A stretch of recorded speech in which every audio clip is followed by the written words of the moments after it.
Yo, what is going on guys? My name is TheJackSilkstone and today you join me for a behind the scenes look at all of the updates that have been taking place here at Thorpe Park over this closed period. That's right, the park opens for its 2025 season on the 28th of March. However, before that, we've got a few kind of buyout days and friends and family days and annual pass days. So at the point that I'm filming this, the park is super close to opening its gates, technically for the first time this season. And yeah, I like to film these updates as late as possible to give the park as much time to finish all of their winter projects ready for when they first open those gates for the 2025 season. Now, I've been filming this video for many years now, and it's always one of my favorite videos to film every year.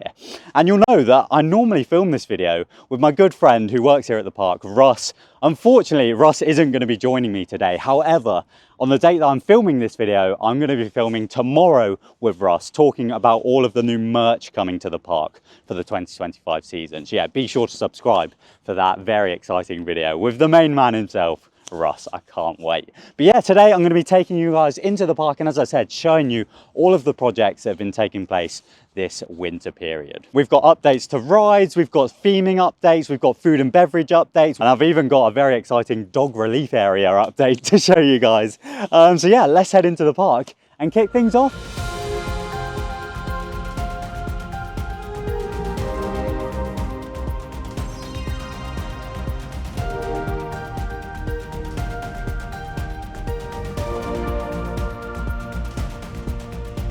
So I thought we'd start today here at Amity Beach, which has of course been a big point of discussion ever since this poster appeared in the brand new for last year's Fright Nights maze, Dead Bee. And yes, since then, Thorpe Park have actually applied for planning permission to transform this side of the beach into a whole new kind of hub area with a stage and seating and a few retail units as well.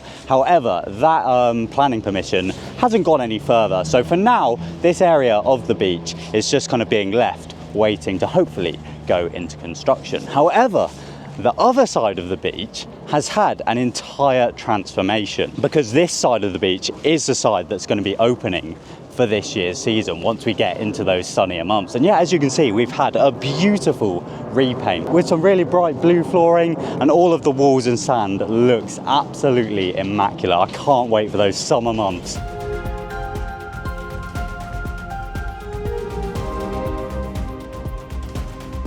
And whilst I'm here in this area, just as I walk over the bridge that goes between the two beaches, it's worth noting that we've got some brand new fencing that's gone in.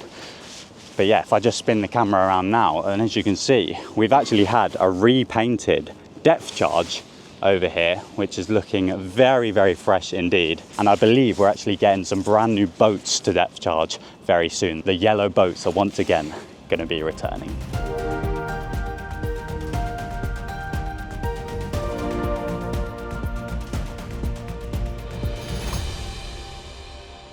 So you now join me in the Hyperia Plaza. Hyperia is of course my favourite ride in the world, and I'm so excited to get back on it in the coming few weeks. Yeah, I know I've filmed a few videos over the close season in this area, obviously with Hyperia's very first test of the year, and a lot in regards to Slammer. And in a few of those videos, you will have seen the brand new grass that has gone down in this area. But yeah, I haven't actually spoken about it on this channel. But yeah, we've had some brand new grass laid, and it is real grass, none of this AstroTurf stuff.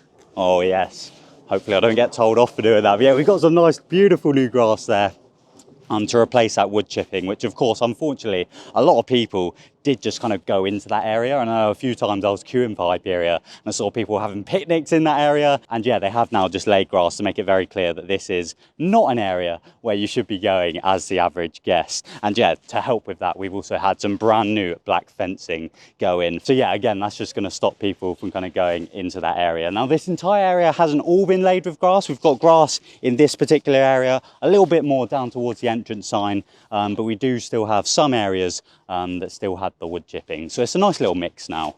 But yeah, I'm very excited to get back on the UK's tallest roller coaster very soon.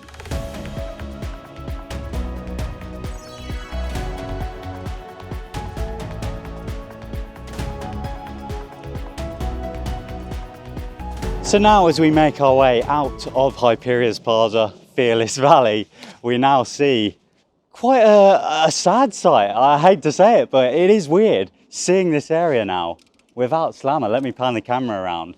Look at that. So yeah, of course I documented the entire deconstruction of Slammer. And I say it's sad, but at the end of the day, it is a good thing because Slammer hasn't been operating since 2017.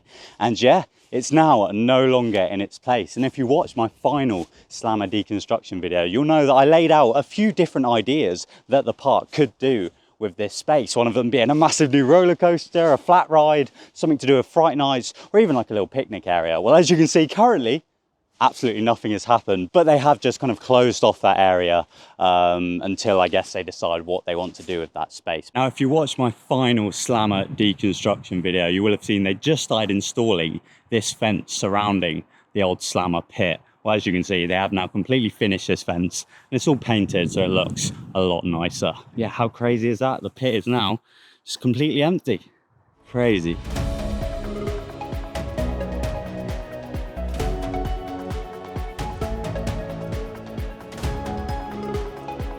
So Colossus was a huge part of Thorpe Park's Sparkle project last year. Of course, you might remember all of those photos when they had loads of scaffolding over at like the Cobra Roll area because they were doing loads of work down in the pit and they started painting all of the track. Well, I'm very happy to say that Colossus has once again been having some work done to it over this winter period. As you can see, it's had some brand new painting work done on even more areas of the track. A lot of these lower areas of the track, such as these corkscrews that you go into before the long section of barrel rolls behind me. And yeah, again, it's all just part of this big 3-part project to get Colossus up to scratch and looking at its very best again. But yeah, these bits of track here look absolutely brilliant in the sunshine. But yeah, we're now just waiting for the lift hill to get done as well as the loop. But yeah, down that end of Colossus, we've mostly had all of the work at this point fully done and it looks absolutely brilliant. Look at that. Now I've got one more update to show you guys whilst I'm here in the Colossus area. If I take a little stroll down the hill,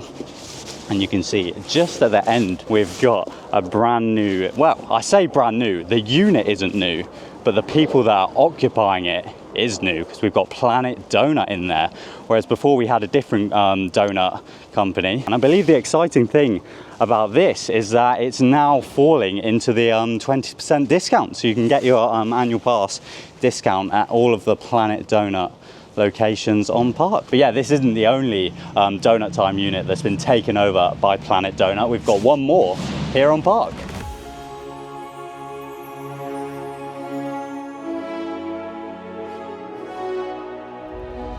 The other unit is right here in Lost City, just outside of Vortex. And yeah, this unit, I have to say, looks absolutely amazing. But yeah, there are so many other exciting food-related updates to show you. So let's head over to Harbour Desserts Company.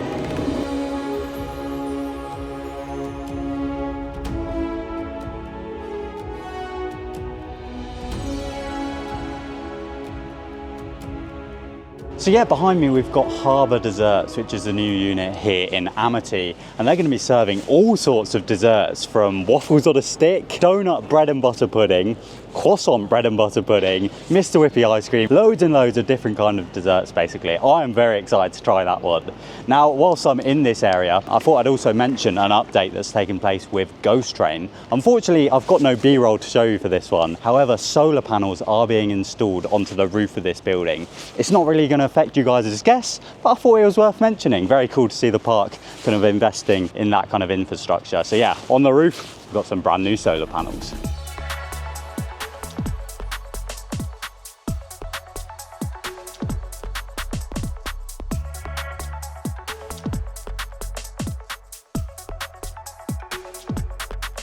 And the last food and beverage update to share with you guys is this, the Ben & Jerry's unit just outside of Stealth, and it looks absolutely fantastic in here. They've had like a full revamp.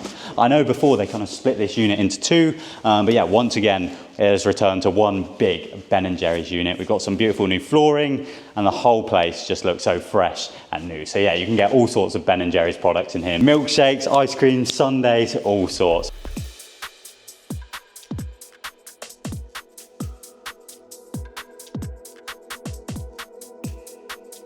So just outside of the Swarm, we have got one of my favourite updates.